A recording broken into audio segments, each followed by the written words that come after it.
그 말씀과 삶을 같이 하다 보니까 시간이 좀 많이 걸려서 성경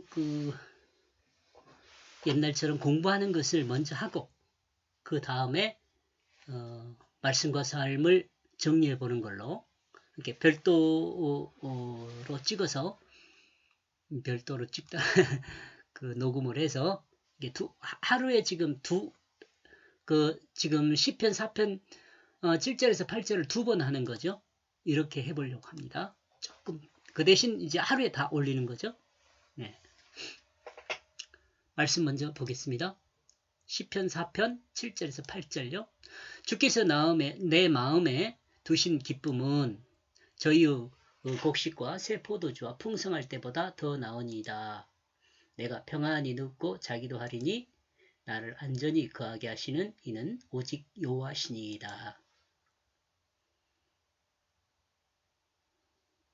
이따가 그 마지막에 이렇게 성경을 한번 더 전체적으로 제가 번역한 내용을 한번 쭉 간단하게 한번 보겠습니다. 이 내용은 뭐 그렇게 많지 않으니까요. 7절. 제가 번역한 성경으로는 당신은 내 마음 안에 기쁨을 더하였습니다. 신선한 포도주와 곡식이 풍성할 때보다 예.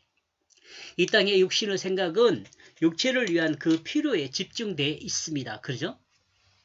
나와 여러분의 삶이요. 육체의 필요를 채우는 데 집중되어 있어요. 제가 가끔 그래서 그 목사님들이 그 강대상에서 하나님 말씀을 선포할 때 선포한 내용 중에 그 영혼을 위한 설교를 좀 많이 했으면 좋겠다. 그런 이야기를 한 적이 있는데요. 왜냐 그러면 우리 그리스도인이라 할지라도 세상에 있을 때에는 그 육체를 위한 필요에 집중되어 있거든요. 삶이. 그러니까 우리는 자꾸 하나님 말씀을 통해서 그 영혼을 터치해주는 그 영혼의 삶에 대한 그 방향을 자꾸 집중할 수 있도록 영혼의 삶의 필요를 원할 수 있도록 그렇게 설교를 해야 한다. 이렇게 제가 설명을 한번 한 적이 여러 번 했을 것 같아요. 그러나 말씀을 통해서 새 생명으로 거듭난 그리스도인은 그 말씀이 육체를 사용할 줄 아는 지혜가 있기에 그 마음 안에 기쁨이 충만합니다. 자, 이런 삶을 위해서요. 설교는 이런 삶을 살게 해야죠. 하나님 말씀을 선포하는 목사님들의 설교는요. 새 생명으로 거듭난 그리스도인이 말씀으로 그 육체가 사용되어 가지고 그 지혜 있는 그 마음에서 그 기쁨이 충만한 그런 상태를 유지할 수 있도록 우리가 인도를 해야 하는 거죠. 그러므로 이 땅의 육체적인 삶을 통해 영원한 기쁨을 가질 수 있는 것은 그 육체적 삶을 통해서 영원한 기쁨을 누릴 수 있는 것은 없어요. 하나님이 육체적인 삶을 통해 영원한 기쁨을 누릴 수 있는 그 어떤 것도 창조하지 않았습니다. 조금 이건 문제가 있을 것 같은데. 그러면 육체를 몰라고 우리 이 땅에 있게 해요. 그죠? 한번 더 읽어보죠. 그러므로 이 땅의 삶이 영적인 성경 말씀을 통해 새 생명으로 거듭난 삶을 살게 되면 거기엔 기쁨이 자신 안에서 샘솟게 하는 길이 있습니다. 이것이 하나님의 창조 삶의 원리입니다. 이제 이것을 읽어보면 조금 공감을 하죠.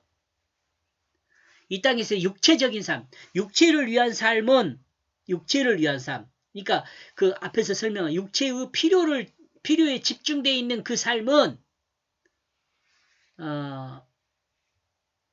영원한 기쁨을 가질 수 없게 해요.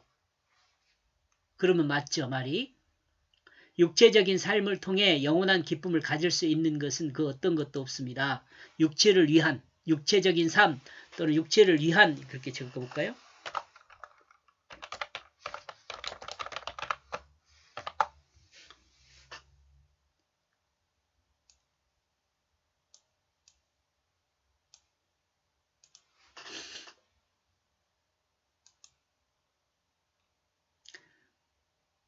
그러므로 이 땅의 삶이 영적인 성경 말씀을 통해 새 생명으로 거듭난 삶을 살게 되면 영적인 삶이죠. 거기엔 기쁨이 자신 안에서 샘솟게 하는 길이 있습니다. 이것이 하나님이 창조한 삶의 원리입니다. 이 원리는 태초에 아담이 범죄하기 이전에는 이렇게 살았어요. 근데 범죄하고 나서는 이렇게 살지 못하죠. 왜냐하면 정욕을 따르는 정욕을 따르는 욕망이 육체를 사용하기 때문에 그래요.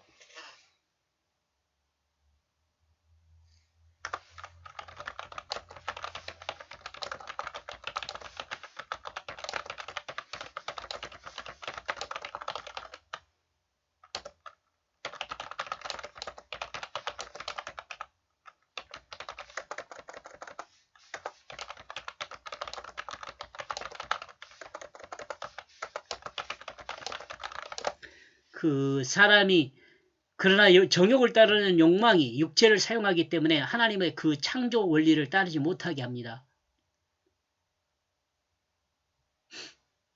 예수 그리스도 대속의 십자가와 부활이 자신의 것으로 받아들여지고 또 진리의 성경 말씀이 하나님 말씀으로 받아들여진 믿음의 사람은 하나님이 의롭다고 인정한 진정한 자유의 삶을 통해 자신 안에 샘솟는 그 기쁨 속에서 거듭난 그 생명으로 부활 승리 기쁨을 누리며 살게 됩니다.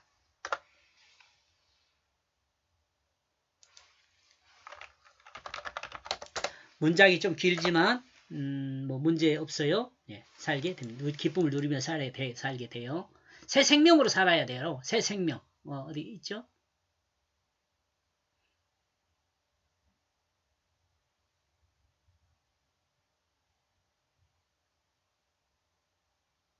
믿음의 사람, 새 생명의 사람이거든요. 이 사람이.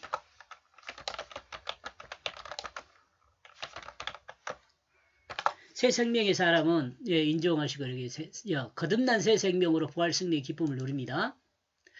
이와 같은 사람은 신선한 포도주와 풍성한 곡식이 있는 그때보다도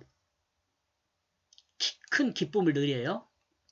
이는 온전한 생명의 가치가 회복되었기 때문입니다. 마치 에녹이 하나님과 동행하는 것과 같이 아담이 동산에 거니시는 하나님과 함께한 그것과 같습니다. 에녹과 동행하는 것과 같고 태초의 아담과 같아요. 이는 하나님이 천지를 창조하시고 보시기에 심히 좋았다고 말씀하시던 그 상태를 볼 수 있는 눈이 있으며 볼 수 있는 눈, 누릴 수 있는 마음이 있으며 또한 이 마음과 눈이 자신의 육체를 사용하는 능력이 되었기 때문에 그렇습니다. 요 말도 여러분 좋은 말입니다. 이와 같은 사람은 천국을 누리는 사람입니다. 이와 같은 사람은 세상이 어떻게 감당하겠습니까? 이와 같은 사람을 세상이 어떻게 감당하겠습니까? 8절 나와 함께 안전하게 누워 휴식하고 당신을 신뢰하고 자고 있습니다. 스스로 계신 하나님 당신은 오직 나의 안전한 거주를 위하여 머무르기 때문입니다. 이 당신은 하나님입니다. 하나님의 작정하심 안에서 예수 그리스도의 십자가와 부활을 자신의 것으로 받아들인 그리스도인이 하나님이 인정하는 의로운 사람으로 거듭나 성경이 하나님 말씀임을 믿고 성경을 통해 자신에게 들려주신 하나님의 음성을 듣고 그 새 생명으로 거듭난 새 생명이죠. 하나님이 보시기에 심히 좋았던 태초의 창조 경륜을 회복하고 이 경륜이 뭐라 그랬어요? 질서요. 질서.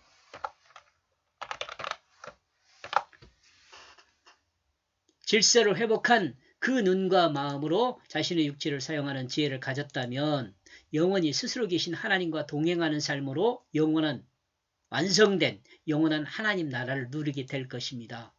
문장이 좀 길지만 많이 안 쓰려고 지금 이렇게 설명을 이렇게 붙여 쓴 것 같아요. 붙였습니다. 이것이 하나님 품에 누워 하나님을 신뢰하고 그 안전함에 거주하는 그리스도인의 모습이라는 생각입니다. 여러분에게 이와 같은 축복이 있기를 축원합니다. 예수 그리스도 아멘. 이제 번역한 내용 이렇게 했고요. 그 다음에 말씀해 주는 교훈은요. 육체의 필요를 충족하는 것으로 영원한 기쁨을 누릴 수 있습니다. 창조 경륜을 따라 경륜 질서라 그랬어요. 하나님이 창조를 완성하신 후 보시기에 심히 좋았던 그 눈과 그 마음을 회복하여 그 마음과 그 눈이 육체를 다스리는 지혜를 갖자라고 했고요. 그 다음에 하나님을 온전히 신뢰함으로 하나님의 품 안에 거하는 영생의 길을 가자라고 정리해 보았습니다. 여기까지 보겠습니다. 고맙습니다.